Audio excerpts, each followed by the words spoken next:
There was once a king or Raja named Vikram Maharaja, and he had a vizier or prime minister named Buddy. Both Vikram Maharaja and Buddy were left orphans when very young, and ever since their parents' deaths they had lived together, were educated together and loved each other tenderly, like brothers. Both were good and kind. No poor man coming to the Raja was ever known to have been sent away disappointed, for it was his delight to give food and clothes to those in need. Indeed, Vikram Maharaja was the spur of every noble work. Still, there were times when the king was too apt to let his imagination run away with his reason, and at those times the vizier, by offering careful judgment and discretion, provided the curb to every rash or impractical impulse. Under their united rule, the kingdom greatly prospered. In a country far away from Vikram Maharaja's there lived a little queen called Rani, the pomegranate queen. Her parents reigned over the pomegranate country, and for her they had made a beautiful garden. In the middle of the garden was a lovely pomegranate tree that bore 3 large pomegranates. Each one opened in the center and inside was a little bed. In one of them Rani used to sleep, and in the pomegranates on either side, slept 2 of her maids. Early each morning the pomegranate tree would gently bend its branches to the ground, the fruit would open, and Rani and her attendants would creep out to play under the shadow of the cool tree until evening. And each night the tree again bent down to allow them to climb into their tiny, snug bedrooms. Many princes wished to marry Rani for she was said to be the fairest lady on earth. Her hair was as black as a raven's wing, her eyes like the eyes of a gazelle, her teeth 2 rows of exquisite pearls, and her cheeks the color of the rosy pomegranate. But her father and mother had caused her garden to be hedged around with 7 hedges made of bayonets so that none could go in or out, and they had published a decree that none could marry her but he who could enter the garden and gain entry to the 3 pomegranates, in which she and her 2 maids slept.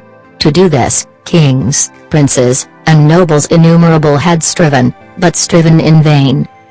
Some never got past the first sharp hedge of bayonets, others, more fortunate, surmounted the 2nd hedge, the 3rd, or the 4th, or 5th, or even the 6th, but there they perished miserably, being unable to climb the 7th.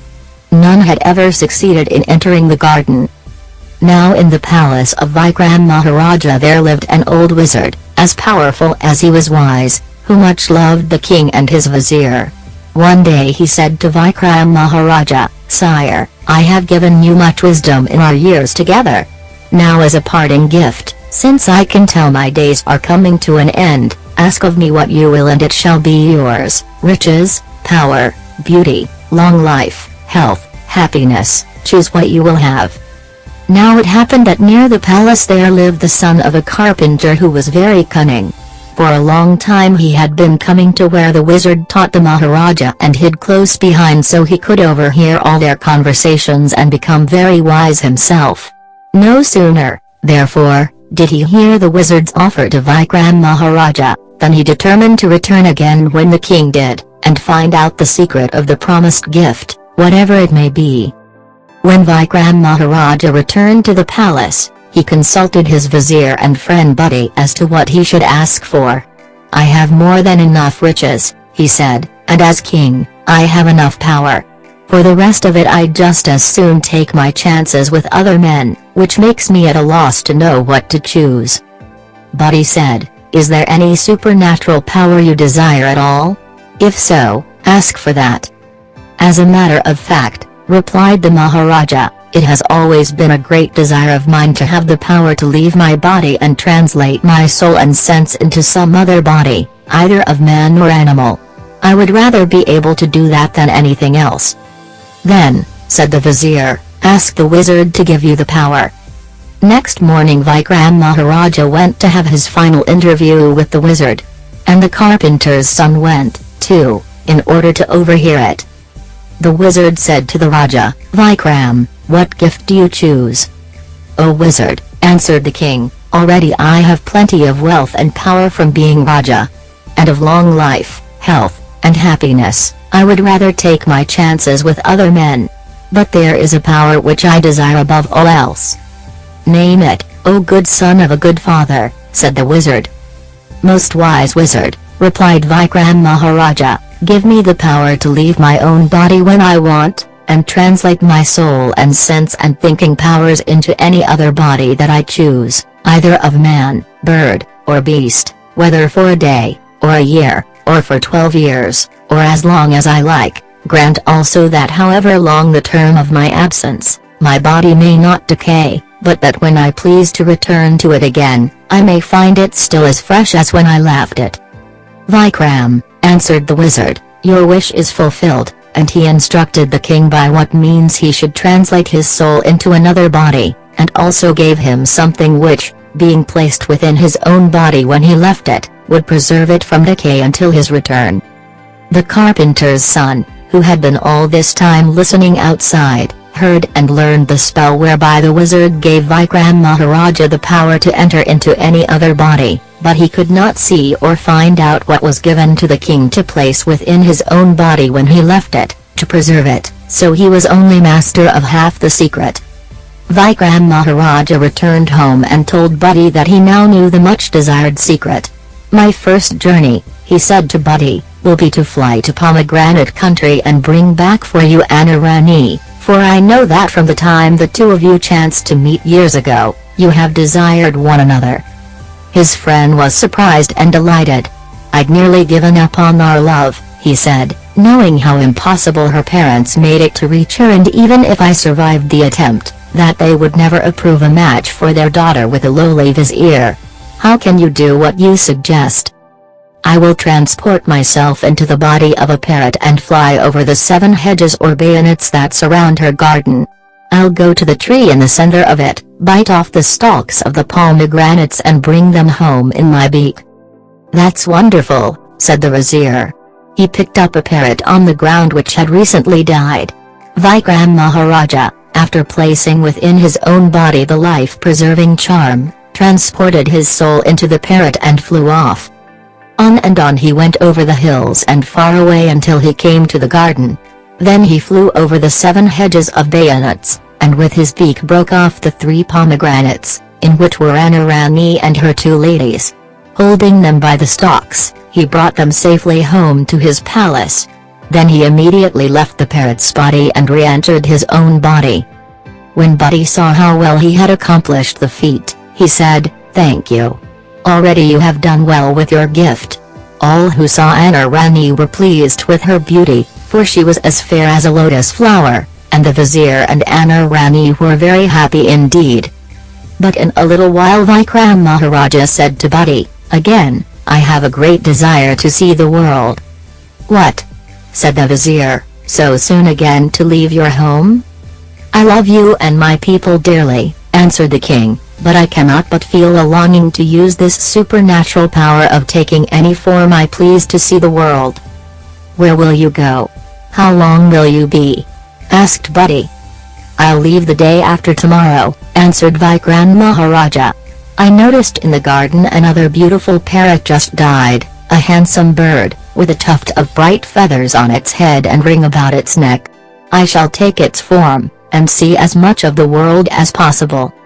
So Vikram Maharaja arranged for the kingdom to be left in the vizier's sole charge. He cut a small incision in his arm and rubbed into it some of the magic preservative given him by the wizard to keep his body from decaying, transported his soul into the parrot's body, and flew away. No sooner did the carpenter's son hear that the king was dead, than, knowing the power that both he and Vikram Maharaja owned, he felt certain that the king had made use of it, and decided likewise to turn it to his advantage. Therefore, as soon as Vikram Maharaja entered the parrot's body, the carpenter's son entered the king's body, and the world at large imagined that the king had only swooned and recovered. But the vizier was wiser than they. Immediately he thought, someone beside Vikram Maharaja must have become acquainted with this spell and is now making use of it, thinking it would be very amusing to play the part of king for a while. Soon I'll discover if this is the case or not. He confided his doubts that night to his wife Anna Rani when they were alone. "Yet what can we do?" said she. "We cannot cast him into prison, since he inhabits the body of our Vikram Maharaja," said Buddy. But neither of us, nor any of the Maharaja's relations, must have any friendship with, or so much as speak to him, and if he speaks to any of us, let whoever it be, immediately begin to quarrel with him, whereby he will find the life of the Raja not so agreeable as he anticipated, and may be induced to return to his proper form." Anna Rani instructed all the servants and court officials as her husband had advised, and the carpenter's son began to think the life of a Raja not at all as pleasant as he had fancied, and would, if he could, have gladly returned to his own body again. But, having no power to preserve it, his spirit had no sooner left it than it began to decay, and at the end of 3 days it was quite destroyed, so that the unhappy man had no alternative but to remain where he was. Meantime the real Vikram Maharaja had flown, in the form of a parrot, very far away until he reached a large banyan tree where there were 1,000 other pretty Paulis, whom he joined, making their number 1,001. Every day the parrots flew away to get food, and every night they returned to roost in the great banyan tree. Now it chanced that a hunter had often gone through that part of the jungle, and noticed the banyan tree and all the parrots. He said to himself, "If I could only catch the 1,001 parrots that nightly roost in that tree, I would have plenty of curry for a long, long time." But he could not do it, though he often tried, for the trunks of the tree were tall, straight and very slippery, so that he no sooner climbed up a little way, than he slid down again. However, he did not stop looking and longing for them. One day, a heavy shower of rain drove all the parrots back earlier than usual to their tree. When they got there, they found 1,000 crows who had stopped at their tree on their homeward flight to shelter themselves there till the storm was over. Vikram Maharaja's parrot said to the other parrots, "Look! These crows have all sorts of seeds and fruits in their beaks which they are carrying home to their little ones. We must quickly drive them away before some of these fall down under our tree and then spring up strong plants that will twine around the trunks, and enable our enemy the hunter to climb up with ease and kill us all." But the other parrots said, "That is a very far-fetched idea. We mustn't drive the poor birds away from shelter in this pouring rain." So the crows were not driven away. It turned out, however, just as Vikram Maharaja had foretold, some of the fruits and seeds in their beaks fell under the tree, and the seeds took root and sprang up, strong creeping plants, which twined all round the straight trunks of the banyan tree, and made it very easy to climb. The next time the hunter came by, he noticed this. "Ah, my fine friends," he said, "I've got you at last." With the help of the creepers, he climbed the tree and set 1,001 snares of fine thread among the branches. Having done this, he went away. That night, when the parrots flew down on the branches as usual, they found themselves all caught by the feet.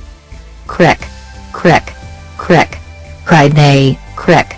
Crick! Oh dear! Oh dear! What shall we do? What can we do? Oh, Vikram Maharaja, you were right and we were wrong. Oh dear! Oh dear! Crick! Crick!" Then Vikram said, "Did I not tell you how it would be? But do as I bid you now and we may yet be saved. So as soon as the hunter comes to take us away, let everyone hang his head down on one side, as if he were dead. Thinking us dead, he will not trouble himself to wring our necks, or stick the heads of those he wishes to keep alive through his belt, as he otherwise would, but will merely release us and throw us on the ground. Let each one remain perfectly still until the whole 1,001 are set free and the hunter begins to descend the tree. Then we will all fly up over his head and far out of sight." The parrots agreed to do as Vikram Maharaja parrot proposed. When the hunter came next morning to take them away, everyone had his eyes shut and his head hanging down on one side as if he were dead. The hunter said, "All dead, indeed. This will be easier than I thought." So saying, he cut the noose that held the first parrot and threw him down. It fell like a stone to the ground, so did the second, the third, the fourth, fifth, sixth, seventh, eighth, ninth, 10th, and so on, up to the 1,000th parrot. Now the 1,000th and first chanced to be none other than Vikram. All were released but he. Just as the hunter was going to cut the noose round his feet, he let his knife fall, and had to go down and pick it up again.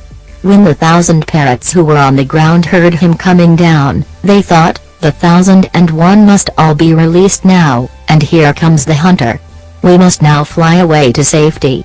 And in one moment they flew up into the air together and far out of sight, leaving poor Vikram Maharaja still a prisoner. The hunter, seeing what had happened, was very angry.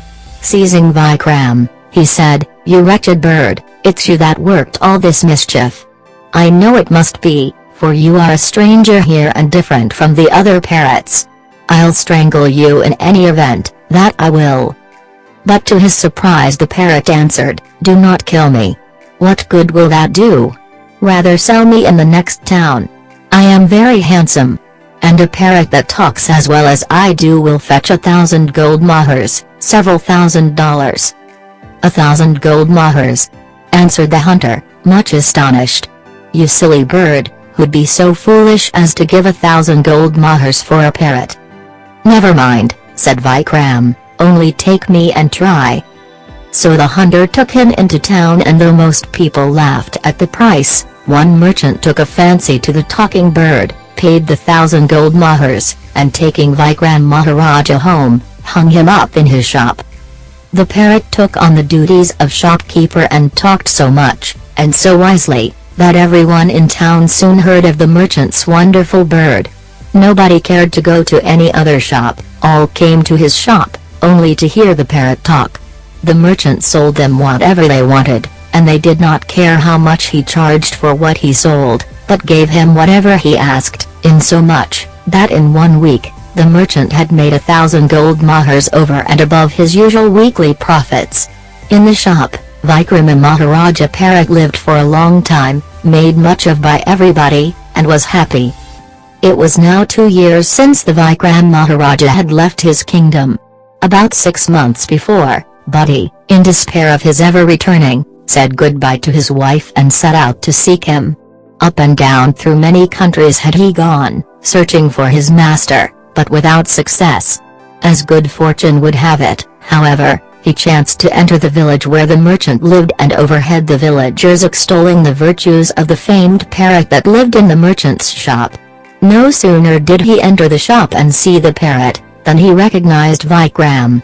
The king also saw his friend and instantly flew onto his shoulder. The vizier caught him, put him in a cage where he would be safe, and took him home. The merchant was sorry to see him go but could not complain, for he had succeeded so handsomely with the parrot. Now was a puzzling problem to be solved. Vikram Maharaja's soul was in the parrot's body and the carpenter's son's soul in the king's body. How could the carpenter's son's soul be expelled to make way for the king to return to his own body? The carpenter's son could not return to his own body, for that had perished long before.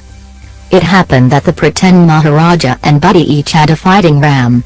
One day the vizier suggested to the pretend Maharaja, "Let us set our rams to fight today, and try the strength of yours against mine." "Agreed," answered the pretend king, who was glad to be addressed in a pleasant manner, and the two of them set their rams to fight. But there was much difference in the two rams, for when Buddy's ram was but a lamb, and his horns were growing, Buddy had tied him to a lime tree, and his horns had got very strong indeed by constantly rubbing against its tender stem, and butting against it. But the carpenter's son had tied his ram, when a lamb, to a young teak tree, the trunk of which was so stout and strong that the little creature, butting against it, could make no impression on it but only damaged and loosened his own horns. The pretend Maharaja soon saw, to his vexation, that his favorite's horns being less strong than its opponent's, he was getting tired, was beginning to lose courage, and would surely be worsted in the fight. So quick as thought, he left his own body and transported his soul into the ram's body in order to give it an increase of courage and resolution and enable it to win. No sooner did Vikram Maharaja, who was hanging up in a cage, see what had taken place, than he left the parrot's body and re-entered his own body, which had already fallen to the ground. In the meantime, Buddy's ram suddenly pushed the other down on its knees, and soon put an end to it, ending in one instant the life of the carpenter's son along, unfortunately, with that of the ram. Great was the joy of the vizier and his wife, and the entire royal household, at recovering their beloved Vikram Maharaja after his long absence. The vizier prevailed upon the king to fly away no more as a parrot, and he pledged to remain in the kingdom. From that day, Vikram Maharaja stayed in his own kingdom, ruling it wisely and well, and beloved by all. He and the vizier lived to a good old age, and their affection for each other lasted as long as they lived. So that it became a proverb in that country that instead of saying, "so and so love each other like brothers," when speaking of two who were much attached, the people would say, "so and so love each other like the Raja and the Vizier."